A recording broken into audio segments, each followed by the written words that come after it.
ようこそ裏路地へ。このチャンネルでは古今東西で語られてきた神秘業を中心に、その奥に潜む構造や意味を分かりやすく紐解いていきます。信じるかどうかはあなた次第。ただし知ってしまったら元には戻れないかもしれません。では今夜の話へ。聖者が守り抜いた沈黙の行の秘密。饒舌な世界の片隅で、私たちの世界は今この瞬間も絶え間ない言葉の洪水にさらされています。 SNS、ニュース、あるいは日常の何気ない会話に至るまで、私たちは常に何かを発信し、また受け取ることを強要されているのかもしれません。こうした喧騒の中であえて口を閉ざし、一切の言葉を遮断する修行が無名と呼ばれる沈黙の行です。沈黙は時に空白や退屈と捉えられがちですが、古来より精神的な探求者たちはその静寂の中にこそ真実の声が響くと信じてきました。これから私たちは言葉を捨てることで何が見えてくるのか、そしてその静寂が心身にどのような変容をもたらすのかを詳しく紐解いていくことにしましょう。無名の起源。古代インドの英知。無名という言葉はサンスクリット語で聖者を意味するムニという言葉に深く根ざしています。古代インドの思想において、聖者とは単に知識を持つものではなく、内なる静寂を完全に体現した存在を指していました。彼らは言葉を発することが内側に蓄えられた霊的なエネルギーを外へと漏らし、散逸させてしまう行為であると考えたのです。ベーダの時代から真理は言葉で説明できるものではなく、言葉が尽きたその先にのみ存在すると説かれてきました。このように無名は単なる不快な我慢ではなく、最も純粋な自己へと立ち返るための極めて能動的な精神技術として確立されたのです。エネルギーの漏洩。なぜ沈黙が必要なのか。私たちが日常で行っている会話は想像以上に膨大な生命エネルギーを消費しています。一度自分の発言を振り返ってみると、その多くが他者への承認欲求や自己の正当化、あるいは単なる退屈しのぎに費やされていることに気づくでしょう。無名の実践においては、こうした外部への発散を強制的に止めることで、エネルギーのベクトルを自らの内側へと向け直します。言葉を飲み込み、静寂を保つことは、ダムの門を閉ざして水を蓄える作業に似ており、次第に内面に力強い熱量が生じ始めます。この蓄えられたエネルギーこそが、意識の深い階層へと潜り、自己の本質を見極めるための燃料となるのです。聖者たちのエピソード。ガンディーとラマナ・マハルシ。歴史上の偉大な指導者たちも沈黙の持つ圧倒的な力を味方につけていました。マハトマ・ガンディーは多忙を極める独立運動の最中にあっても、毎週月曜日を沈黙の日と定め、一切の会話を絶っていました。彼にとって沈黙は政治的な喧騒から魂を保護し、神の声を聞くための不可欠な時間であったと伝えられています。また、南インドの聖者ラマナ・マハルシは、沈黙こそが最も力強い説法であると説きました。彼は多くの時間を沈黙の中で過ごし、ただその場に座っているだけで、訪れる人々の心の悩みを氷解させたという伝説が数多く残っています。饒舌な説明よりも、深い静寂の方が人々の魂に直接的に働きかけるという事実は、現代のコミュニケーションの在り方に一石を投じていると言えるでしょう。沈黙の初期段階。吹き出す内なる雑音。無名を始めたばかりの段階では、多くの人が予期せぬ困難に直面します。口を閉じれば心は静まると思われがちですが、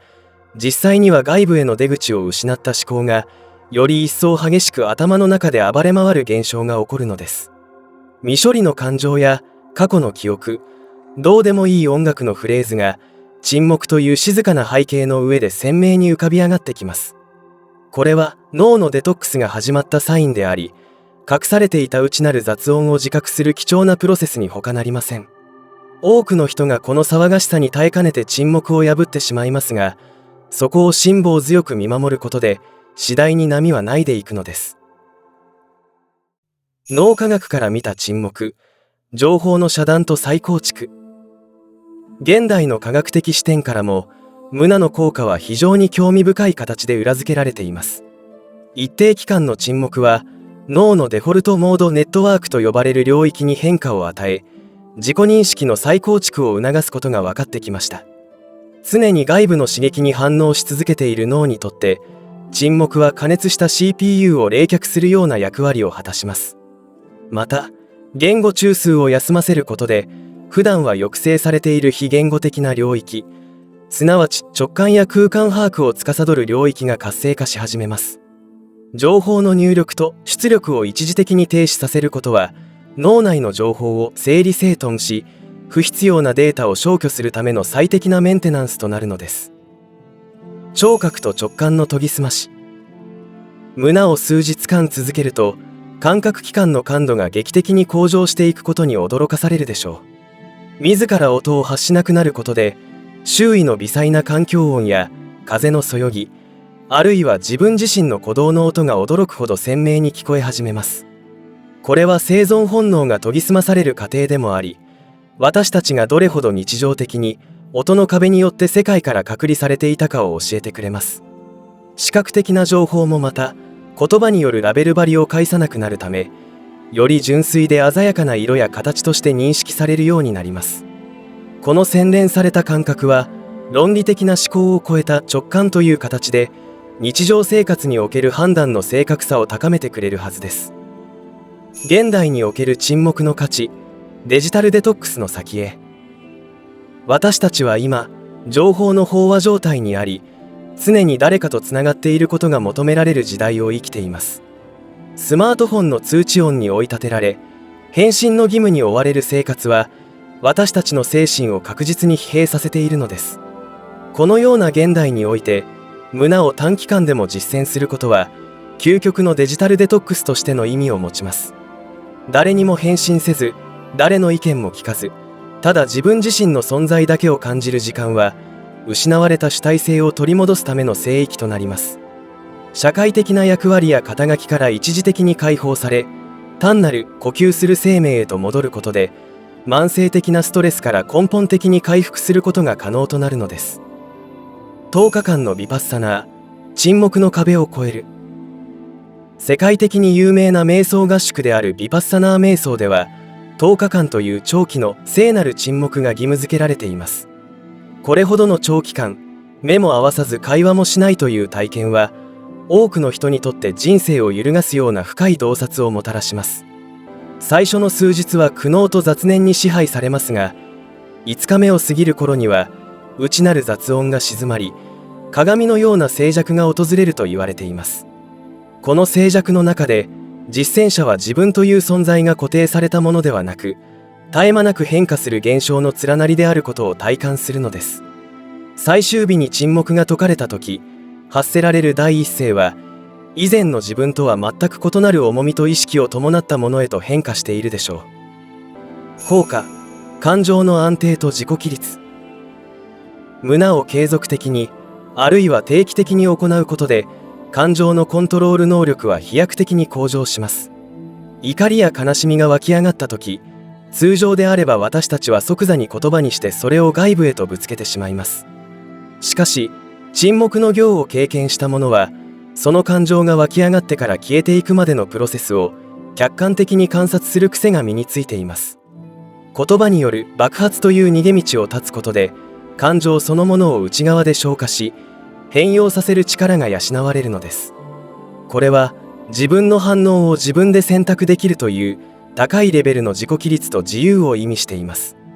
また、不必要な発言が減ることで他者との摩擦が劇的に減少し、人間関係が驚くほどスムーズになるという副次的な効果も期待できるでしょう。言葉の質が変わる瞬間。無の最大の成果は、修行が終わった後の言葉の質の変化に現れます。長い沈黙を経て再び言葉を発するとき、私たちは一言一言の重みをかつてないほど繊細に感じるようになります。無意味な相槌や誰かを傷つける不用意な一言、自分を誇張するための虚飾がいかに虚しいものであるかを理解しているからです。沈黙から生まれた言葉は、深く静かな湖底から湧き出す清水のように純粋で力強い響きを持ち、聞いた人の心に深く浸透します。饒舌に語らなくても必要なことだけを真摯に伝えることがどれほど効果的なコミュニケーションであるかをムナの実践者は身をもって知っています。言葉を大切にすることは、すなわち自分自身と他者の命を大切にすることに他ならないのです。静寂の中に残る真実。ムナの修行は決して世俗から逃避するための手段ではなく、より深くより誠実に世界と関わるための準備期間です。私たちは沈黙という暗闇の中を通ることで、初めて光としての言葉の価値を真に理解することができます。饒舌な世界の中で自分だけの静寂を持ち続けることは、魂の自由を守るための最強の盾となるでしょう。日常の中で数分間だけ口を閉ざすことから始めても、あるいは週末を使って一日の沈黙を試みても、そこには必ず新しい気づきが待っています。すべての言葉が消え去った後に残る清々しい静寂、その中にある言葉にできない真実のあなたにぜひ出会ってみてください。静寂はあなたが帰ってくるのを常に変わらぬ深さで待ち続けているのです。というわけで本日はこれにて終了とさせていただきます。このチャンネルでは今後もその奥にある構造や意味を分かりやすく紐解いていきます。私たちが生きるこの世界の謎や不思議についての知的な面白さを届けたい。信じるか否かを超え、世界を新しい視点で捉える見えない地図をこれからも広げていきたいと思います。今回の動画であなたの内側に何かしらの気づきを感じていただけたら、ぜひ高評価、そしてチャンネル登録をお願いします。それではまた次回裏路地でお会いしましょう。